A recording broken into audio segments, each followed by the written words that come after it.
The Book of Judges, fully summarized. Our story begins by talking about how after Joshua died, the Lord proclaimed that the tribe of Judah was to fight against the Canaanites now. So Judah went with the tribe of Simeon to do some conquering, and because the Lord favored them, they were able to kill 10,000 Canaanites and Perizzites. They also captured King Adoni-Bezek and cut off his thumbs and big toes as punishment for him doing the same to 70 other kings. Seriously, how many kings are there in this one area? The book then recaps some of the events of Joshua and talks about how the Israelites slaughtered and burned the cities of Jerusalem, then killed a bunch more people after that.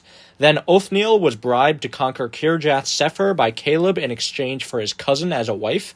Then Judah and Simeon killed even more people and stole their lands, but somehow, even with God on their side, they were not able to totally defeat the inhabitants of the valley, who possessed iron chariots. Damn those iron chariots, always getting in the way of a good conquest.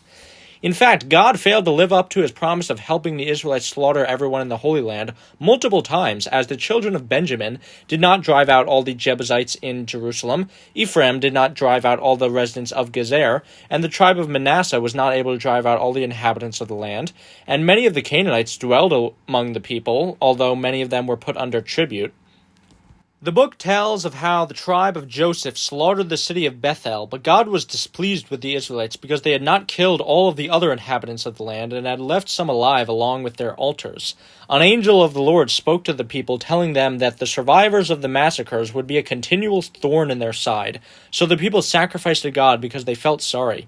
All the people followed God until Joshua finally died at the age of 110 and was buried. And then a new awful generation was born who knew nothing of his greatness.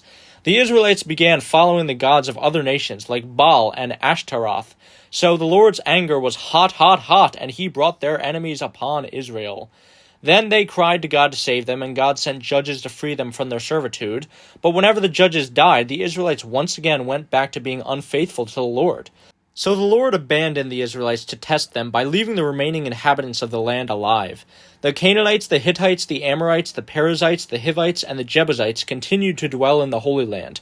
The Israelites served other gods and married the women of other nations and gave up their daughters to the men of other nations. And so they were evil in the sight of the Lord, because God hates mixed-race couples. So he straight up sold them into slavery for 8 years, and they were made into servants of other lands, until they cried out like sissies for the Lord to save them, which he did by raising up Othniel to destroy the king of Mesopotamia. But 40 years later, Othniel died, and they did evil in the sight of the Lord again, so Israel was sold into slavery again to the Moabites for 18 years. And then they cried out for the Lord to deliver them like a bunch of sissies again, which he did again. God sent the judge Ehud to rescue the Israelites from servitude, and he went to see King Eglon of Moab, and was all like, "Hey man, God wanted me to deliver a message to you. This knife in your entrails!" Ehud managed to escape Seherath, and then Israel went with him and killed about 10,000 Moabites, holding on to their land for 80 years after the fact. Then the next judge, Shagmar, killed 600 Philistines and delivered Israel from them. But Israel did evil in the sight of the Lord again, and were sold into slavery again by the Lord to the king of Canaan for 20 years. And the Israelites cried out again to the Lord like sissies. A prophetess named Deborah was chosen by God to be a judge. She then went to Barack Obama to order a drone strike. Barack, son of Abinoam, and told him to get his ass on the battlefield. And she went with him as well as 10,000 men against Sisera, Canaan's top general. The Israelites got a tip-off about the location of the Canaanites by Heber, descendant of Hobab, and went out to meet them. And so, with the help of the Lord, all of their enemies were slaughtered, even though they had 900 iron chariots. Guess God leveled up his stats or something. But Sisera fled and hid in the tent of Heber. Heber's wife, Jael, cared for him and told him he had nothing to fear before killing him by driving a wooden stake through his head. Ah, get it, girl. The children of Israel then destroyed Jabin, king of Canaan, and were prosperous once more. Then Deborah detailed the events of what had just happened and how the Israelites did an awesome job killing peeps in battle, and how amazing God was in song form. And she gave especially high praise to Jael, the girl boss who brutally killed General Sisera. Deborah proclaimed that all the enemies of the Lord should perish while those who love him should thrive, and so the land was at peace for 40 years. But Israel did evil in the sight of the Lord again, and were sold into slavery again by the Lord to Midian for 7 years, and the Israelites cried out to God again like sissies. Their land was totally destroyed by the Midianites, who multiplied like grasshoppers. Even though back in the book of Numbers, the Israelites were supposed to have destroyed every single person in Midian except for the little virgin girls, but anyway, God heard their cries and sent his angel to chill under an oak tree and talk to a man named Gideon about leading the Israelites. The angel said Gideon was a great man who would lead the Israelites to glory.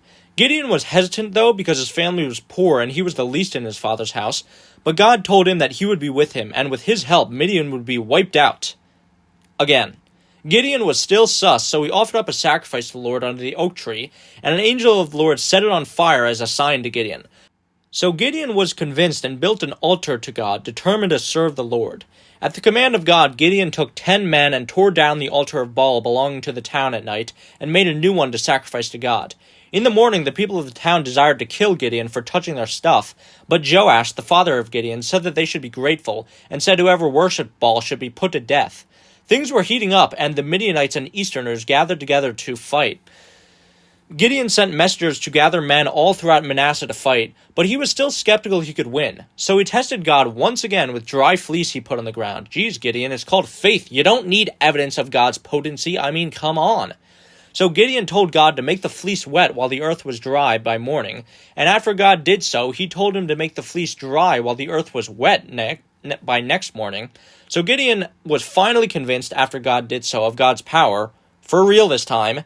However, God told Gideon to proclaim that the pansies who were fearful of going into battle were to depart, so only 10,000 men remained. But that was still too many for God, because God wanted to be crystal clear that Israel won out against Midian by the might of God alone, and not their own strength. So Gideon gathered up the men and took them down to the water, and he tested to see which ones drank water like a dog.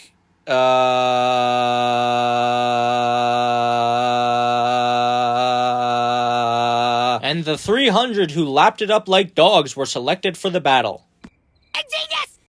Gideon then went down with his servant Purah to meet the Midianites, and then there was a man who told of a dream about a loaf of barley bread destroying a tent.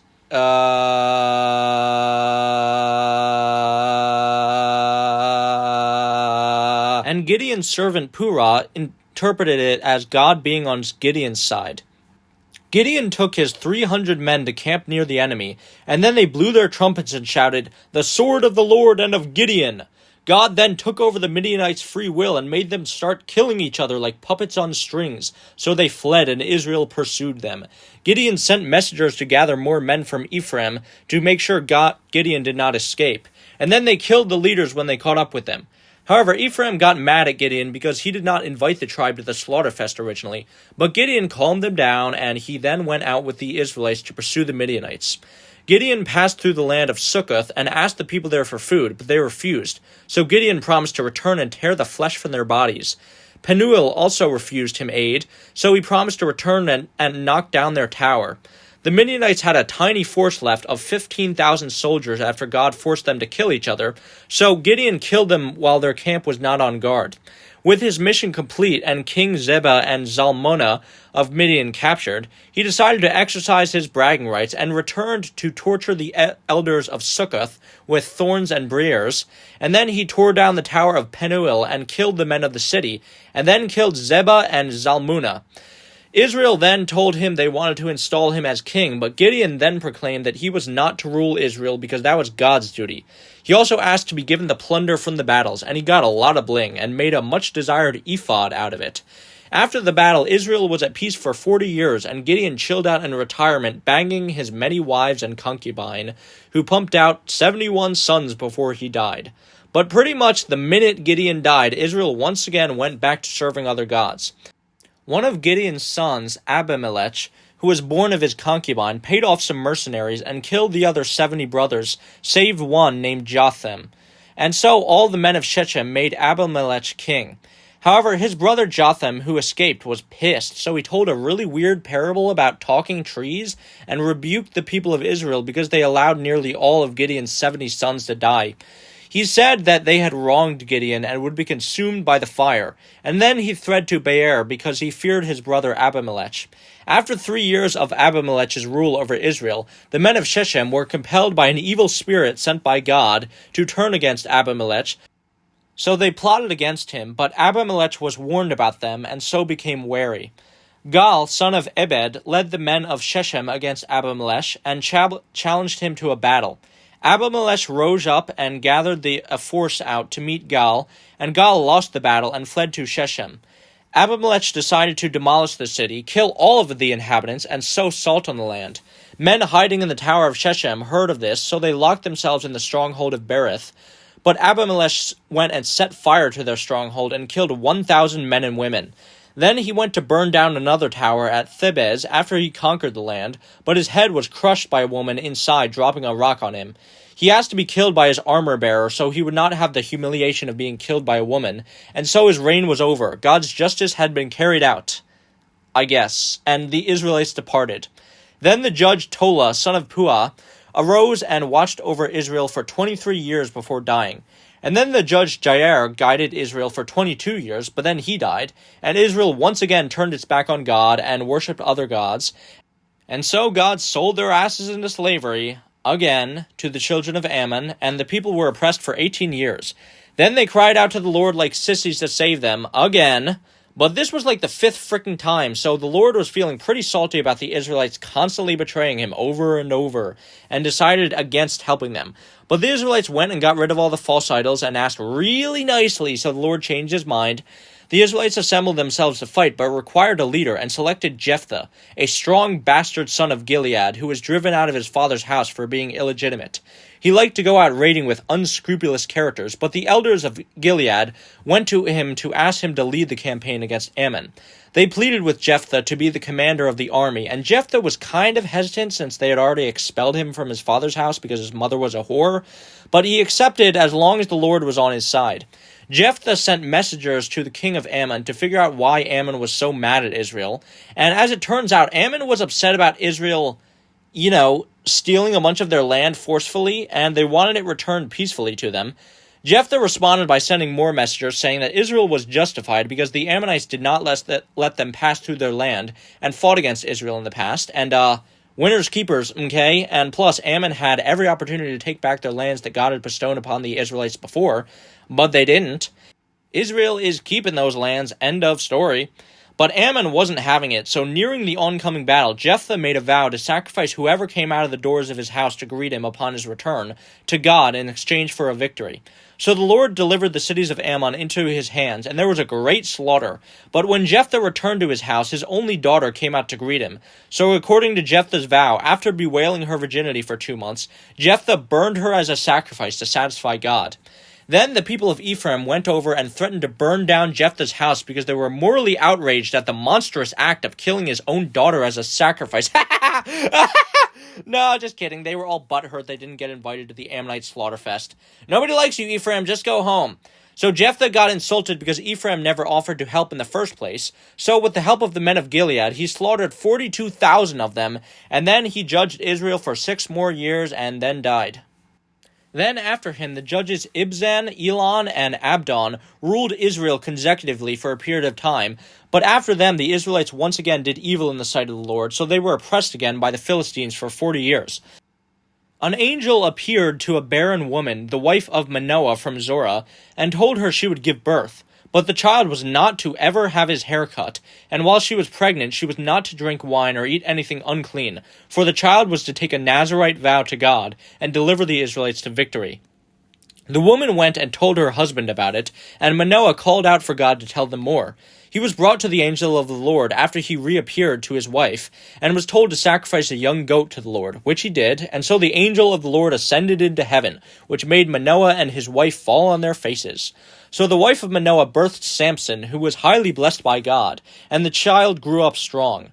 One day Samson went down to Timnah and saw a Philistine woman there, and he demanded that his parents fetch her for him as a wife because she was purty, which Samson's parents were kind of hesitant about because the Philistines were, oppressing Israel, but they ultimately consented.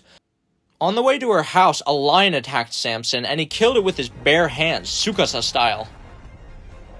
And then, after going to fetch his new wife, he went back and came across a tasty little honeycomb in the lion carcass and ate some of the honey. He later brought some to his parents, but left out the part about the whole lion carcass thing. Then Samson gave a feast in celebration of obtaining his wife, and 30 of her companions attended. Samson proposed a little riddle to them based on the honeycomb in the lion carcass, a personal experience that no one but he would know, and promised that he would give them 30 linen garments if they could answer it. The men got frustrated and threatened to burn down the house of Samson's wife if she did not reveal the answer to the riddle, so she tried to get it out of Samson, and after much pestering, Samson finally gave in and told her the riddle that was about the time he killed the lion and ate the honey out of it. Samson got pissed off when the Philistines were able to answer his riddle correctly, and he lost his bet. So he killed 30 people, stole their clothes, and gave them to the Philistines. God's blessed hero, everyone! Samson returned to bone his wife, only to realize that she had been given to his best man instead. So in a rage, Samson burned the Philistine crops with 300 flaming foxes. Gotta admire this man's creativity. The Philistines were pissed, so they burned his wife and her father alive. Wow, great going, Samson. Way to de-escalate the situation. In retaliation, Samson made a great slaughter of them, so the Philistines went to Judah and demanded that Samson be brought to them. The children of Judah arrested Samson and bound him with a rope and took him to the Philistines, but using his super god powers, because again, he's God's blessed hero, Samson broke free and then he killed 1,000 Philistines with a fresh donkey jawbone. God gave him some water because slaughtering Philistines is thirsty work. Hey, aren't Nazarites forbidden from touching dead bodies? Anyway, then Samson judged Israel for 20 more years. When he went to Gaza, Samson had sex with a prostitute. God's blessed hero, everyone, and the Gazites tried to kill him, but he used his super god strength to escape and then later fell in love with the woman Delilah of Sorek. The Philistines told her to get him to reveal his weakness for 1,100 pieces of silver. Damn, Judas got the short end of the stick.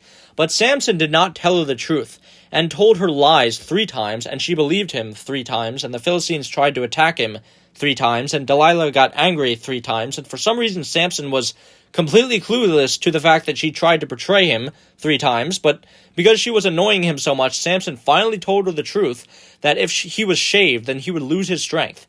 Despite Delilah repeatedly showing that she was trying to trick Samson and was in league with the Philistines, what exactly qualifies this guy to be a judge? He's literally just an aggro moron who thinks with his dick. Then Delilah told the Philistines and they shaved him, making him lose his strength, and they cut out his eyes and took him to Gaza and threw him in prison.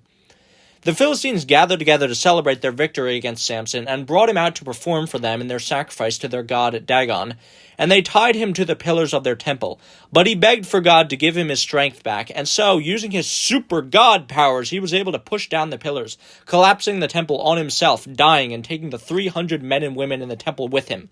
Although the Bible doesn't specify it, there are reports that Samson allegedly yelled, "Allahu Akbar!" during his suicide attack. In the next chapter, a man named Micah of Ephraim created false idols out of silver, and he consecrated his son as a false priest, because it was a lawless time and there was no authority around to kill people for making sculptures. He then bribed a Levite journeying in the land to be his priest, and he agreed, so Micah was feeling pretty high and mighty. In those days, the tribe of the Danites was seeking an inheritance to dwell in, and they sent out some 5 scouts to look for some real estate. They came across the house of Micah, and the 5 scouts asked if they would have good fortune on their journey to the Levite priest of Micah. He said they would, so they did some more scouting, and they were disgusted with the lawless people in Laish that they came across. They returned to the tribe of Dan and told them of the sweet land they had scouted out, as well as the false idols and the Levite found in the house of Micah. So it was obvious what had to be done. It's Order 66 time, baby, and the tribe went out with 600 men with weapons of war to the house of Micah. They convinced the Levite to join them and be their priest instead, and they took Micah's false idols from him. Micah was angry but couldn't really do anything to fight back against the 600 men, so he just stayed at his house. And then the tribe of Dan went and massacred the peaceful people of Laish and burned the city, and then rebuilt it and dwelled there. They then decided to set up Micah's carved images for themselves. In the next chapter, it came to pass that a Levite went to Bethlehem to fetch his concubine from her father's house. And he stayed with her father for a few days and ate with them. The woman's father-in-law kept trying to get him to stay by bribing him with food, but after the 5th day, he finally decided to depart with his concubine. When he left to go home to Ephraim, he took a pit stop and stayed at the city of Gibeah from the tribe of Benjamin. They could not find a house to lodge in, but thankfully a kind old man came to the Levite and offered him shelter, food, and care for his donkeys. While he was staying there, though, the gaze struck again, and the men of the city wanted that man booty and threatened to rape the Levite. But the old man, being very just and righteous, offered his virgin daughter and the Levite's concubine for them to rape instead. So, the men wouldn't do anything abominable. Hey, isn't Judges 19 just copying what happened in Genesis 19 now? Well, the ending is different, as they do rape the concubine, and she died of prolonged abuse overnight. So her husband, the Levite, cut her body into 12 parts and spread them all over Israel for reasons. Then, after carefully reviewing the rotten concubine parts, the entire population of Israel gathered to decide what to do about it. The Levite then told the congregation of Israel what had transpired, and they all arose and united as one to fight against all of Benjamin for its crime, even though it was the act of a few people against one woman. Benjamin refused to give up the perverted men who committed the crime when Israel demanded to execute them, and they gathered to fight against Israel, raising an army of 26,700 men to meet Israel's 400,000. But don't worry, those 700 of those men were really good shots and left-handed. The children of Israel consulted God on who should be the first to fight against Benjamin, rather than just attacking all at once and overpowering them with sheer numbers. God proclaimed it Judah first, so the men of Israel went out to battle against Benjamin. And at first they were not doing so hot, and got 22,000 men killed, which was demoralizing, but the Lord told them to buck up and press on. However, then 18,000 more men were killed. Who the heck is in charge of this battle? And the Israelites got demoralized again, but the Lord was like, okay, I promise you'll win, for real this time. So they ambushed the Benjamites and killed 25,100 of them. They then destroyed the city of Gibeah, where the concubine was raped, and killed everyone in it. The Benjamites retreated, and then the Israelites pursued and killed 18,000 more of them, and then killed 5,000 more of them, and then killed 2,000 more of them, and only 600 managed to escape. Then Israel turned back to the cities of Benjamin and slaughtered man, woman, child, and beast alike, and burned the cities to the ground. So finally, God's perfect justice had been carried out for the rape and murder of one single woman. But Israel was sad because one of its tribes had been destroyed, and they had made a vow not to give their daughters to the Benjamites as a wife. So to repopulate the tribe from 600 Benjamite survivors, they decided to slaughter all the males and non-virgin women in Jabesh Gilead because none of them had come up to slaughter the Benjamites with the rest of Israel.